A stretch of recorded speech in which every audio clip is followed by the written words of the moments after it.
Hello statistics students, this is Jami Emigh, and this is our video discussion on section 4.5, proofs using congruent triangles.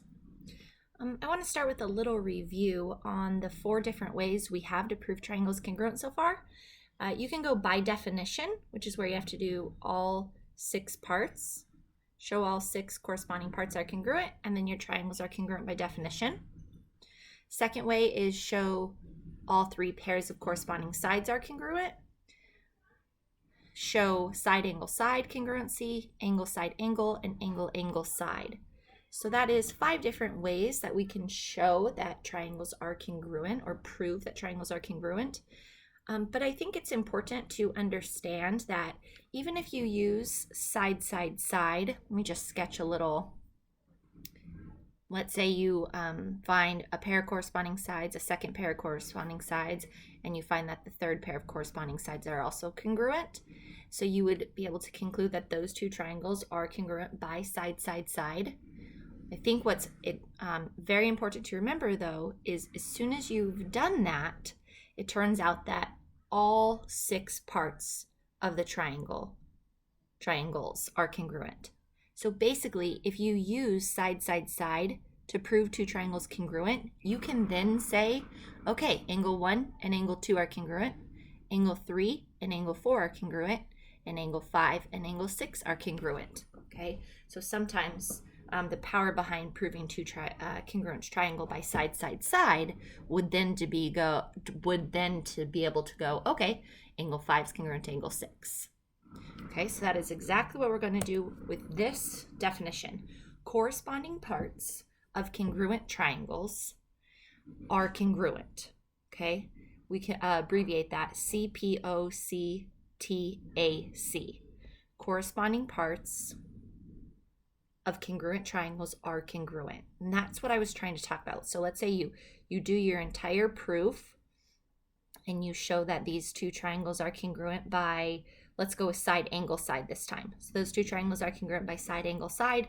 Then you can say, let's say angle 7 is congruent to angle 8, and your justification would be CPCTC.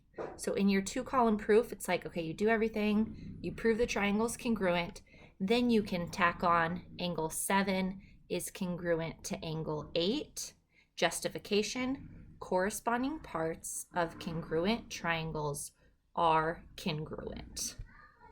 Okay, that's what we're going to do now. So we are given some information about this figure. How many triangles do you see in that figure? Hopefully you said 2. And we're told that AB bisects CAD. So here's the angle CAD. We're told AB bisects it. So we're going to be able to somehow state that this angle is congruent to this one by definition of angle bisector. Another piece of given information is that BA bisects angle CBD. So this is angle CBD. BA, we're told, bisects it. So we're going to be able to say that this angle is congruent to this angle by definition of angle bisector. Okay. Then we're being asked to prove that angle 1 and angle 2 are congruent. Okay, well, I'm looking at this figure, how it is right now, and at this point, I can prove this and this, this and this, but I have nothing. Ooh, well, I do have one way. The triangle angle sum theorem, that could work. The third angles theorem, or we can use CPCT. It's hard to remember it. CPOCTAC. When I learned it, it was just CPCTC, but they've added in the O and the A for of and R. So if you hear me say CPCTC, I'm meaning CPOCTAC. Okay, so let's see. We're going to start with the given information that AB bisects angle CAD. All right, so I'm just going to highlight that on the figure. We're saying this cuts this angle in half. Based on that given information, what can you conclude from that first statement? What can you state next?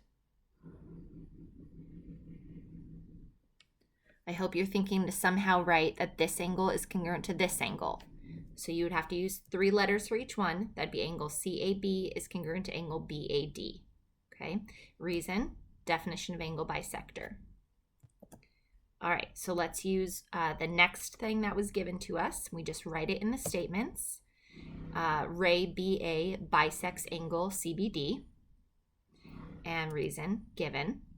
Okay, so let's highlight that on our picture. BA bisects CBD, so that's this one here.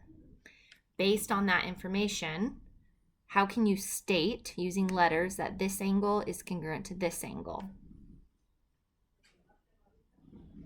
And if you said CBA is congruent to ABD, you got that right. Nice job. Reason, definition of angle bisectors. So we've used our 2 given pieces of information, which have led us to an angle and another angle. So we need more though. Let's prove these 2 triangles congruent, and then we'll say angle 1 and angle 2 are congruent by CPCTC. Okay, what else would we need to prove these 2 triangles congruent? We have an angle. We have an angle. What do you think? If you said reflexive property of equality will give us, of congruency, will give us this side being congruent to itself, you are correct. You state that using letters. So AB is congruent to AB. Justification, reflexive property of congruency. Okay, now check it out. Right there on your figure, it's so nice. It tells us that we have proven those 2 triangles congruent by angle side angle. So we state that using letters, always in the statement part. That's the equations, the letters, the numbers. The reasons column is our justification for it. So a definition, given, a theorem, a postulate. And so this one is the angle side angle postulate. Okay. And then after we've proved those 2 triangles congruent, we can state that any other part, so all 6 parts basically, are congruent to each other by CPOCTAC. Corresponding parts of congruent triangles are congruent. All right, you guys are going to have to do that. So if you didn't follow that thought process, rewind it and watch it again. It's about basically proving the 2 triangles congruent, and then using CPOCTAC to say that all 6 parts of the triangle are congruent to the 6 parts of the other triangle. All right, let's try another one. All right, we have a Greek philosopher, Thales, is said to have developed a method to measure the distance to a ship at sea. He made a compass by nailing 2 sticks together. Standing on top of the tower, he would hold one stick vertical and tilt the other one until he could see the ship marked at point S along the line of the tilted stick. Okay, so I think he's standing up here. This is him, okay? And not an artist. Let's see, he had 2 sticks and he's holding one vertical. So vertical is this direction, giving us this. And then the other one he's tilting like this here until he can see the ship. So he's like looking down the stick until he can see the ship at point S. All right, with this compass setting, he would find a landmark L on the shore along the line of the tilted stick. Okay, so he did the same thing. So he did this over water first, then he turns around and he does it over land. Well, if he can make that stick at the same angle like that, then what he's creating are 2 congruent triangles. Well, what's the power, or why would this help this philosopher? And the reason this is helpful to him is because he can take his tape measure or whatever they had at the time and measure this length because it's on the land. Whereas this one, he can't because he'd be swimming, and I just don't think they had the tools for it then. So he can then find the measurements of this triangle on land, prove it congruent to the triangle over the water, and figure out how far the ship is away from the shore. Okay, so let's see what we're given. Angle R, we're asked how far would the ship be from the base of the tower. So we're asked to find this distance. Okay, angle RTS equals angle RTL. RTL, yes. Okay, so I'm going to mark that off like that. So those top angles are congruent to each other, and that was by his design. And TRS and TRL are right angles, and that is true because he was holding that stick vertically. Whenever the ground is horizontal, so if he's holding a stick vertically, he's making perpendicular lines, and therefore these are right angles. And we're being asked to prove that RS is congruent to RL. So we're being asked to prove that this distance on the land is congruent to this distance here. All right, so let's try it. We start with a part of the given information, which was RTS right here is congruent to RTL, which is right here. Reason given. Okay, so we have an angle so far. Now, based off of that, not sure we can really come up with anything based off of that. So let's move to the next part or something else. Okay, not based off that and not given, but we know that TR is congruent to TR. Okay, so we can go ahead and state that TR is congruent to itself. That's giving us a side. What's the reason for that? If you said reflexive property of congruency, good job. Okay, that's not really leading us to any more pieces either, but we do have more stuff that was given to us. So let's state something else that was given. We're given that angle TRS and TRL are right angles. I'm just going to complete this figure. Okay, that was given. Now that leads us to something. Knowing that these are both right angles, here and here, these two, they're both right angles. What can you state using letters? Try to put a congruency sign in there. And if you said that you could then state that TRS is congruent to TRL, you are correct, because they are both 90-degree angles and all right angles are congruent to each other. And that just got us another angle. So we have angle up here, the side between, the angle here. All right, so we have proven the two triangles congruent. State that and say how we did so, angle, side angle postulate. And now our task was to prove RS congruent to RL, and RS and RL are in corresponding positions. So corresponding parts of these two triangles are congruent themselves, so we can absolutely state that. Justification, CPOCTAC. Okay, don't let this overwhelm you. It really is, it takes practice. Just watching me do this a couple times won't be enough. You'll need to maybe watch a second. Some of you will need to watch a third or fourth time to the point where you are picking up on this strategy that we're using, which is state something that's given. Does that lead you to something else? State something else that's given. Does that lead you to something else? Can you find vertical angles? Can you find reflexive angles? Can you find right angles? All kinds of congruency statements. And if you can get 3 parts congruent that match one of the postulates or theorems, then you can prove the two triangles congruent. From that, you can say that corresponding parts are congruent. And then when you guys do the homework, you'll really push your skills and see if you can do this yourself. Okay. Let's identify common parts of overlapping triangles. Okay, look at the figure.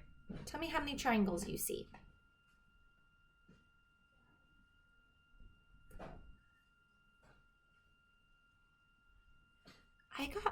I see 4. 1, 2, 3, 4.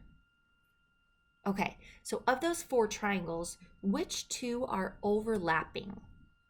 And that would be ACD and ECB. So those 2 triangles are overlapping. So we're going to talk about what common angle those 2 triangles have. And I mean, it's pretty simple to see based off the letter C and the letter C. So it's the only one they have in common. You can also see it here. It's the only angle that is a part of both of those triangles. But if you're struggling still seeing it, you can redraw the overlapping triangles, but draw them so that they're not overlapping. So just separate them basically. And then maybe that will help you go, okay, angle C is the only angle that those two triangles have in common, which means angle C is congruent to itself, reflexive property of congruency. Just a heads up there. Let's erase all that work. And if needed, separate and redraw the two triangles, just like that. That's much better than the job I did. And then we can see that the common angle is angle C. And this may seem like weird. Why did we just do that example? And like I said, the reason we're doing this is because that is going to give us a congruent part. We will then be able to say angle C is congruent to angle C. That will go in the statements column. And then in the justifications or reasons column, it would be reflexive property of equality, of congruency, sorry. All right, so here we go. We're going to use common parts of overlapping triangles to prove two triangles are congruent, and then different parts of the triangles are congruent by CPOCTAC. Okay, got it that time. All right, so let's look at this figure here. I see many triangles. 1, 2, 3. Then this one, I would say that's 4. And this one here is 5. I think that's all of them. Yeah, so it's triangles 4 and 5 that are overlapping. So if you need to draw them separately, go ahead, just sketch them separately. The hardest part is probably then bringing all the parts, the letters and congruent markings with you without making a small mistake because you're redrawing the figures. Okay, I think I got that right. And then we've got the single congruent mark is here and here. That's the red one. And the blue one is here and here. Okay. And the side that is common to both is WX. Are you seeing that? Look at this. WX is common to both triangles. So seeing them separate like this is actually pretty powerful because we've got angle, side, angle. Nice.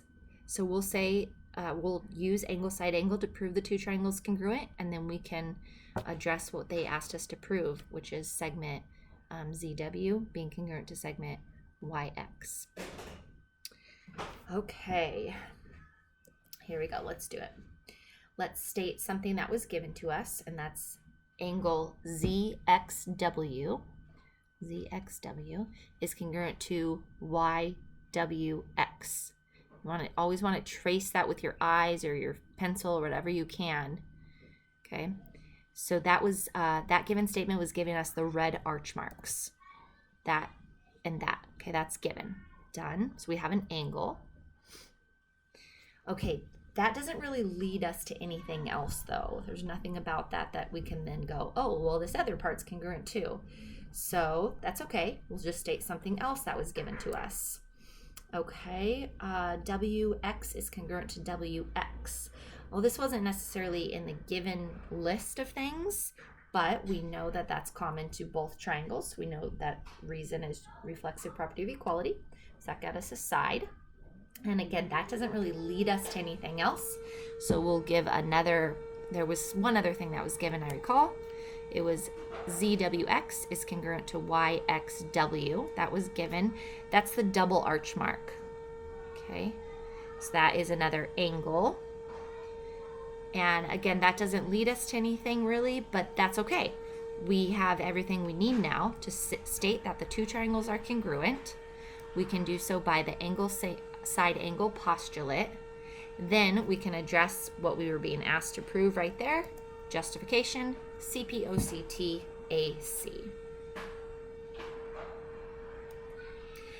That will conclude our discussion on section 4.5. My name is Jami Emigh. Thank you for joining me, and I will see you next time for our discussion on section 4.6.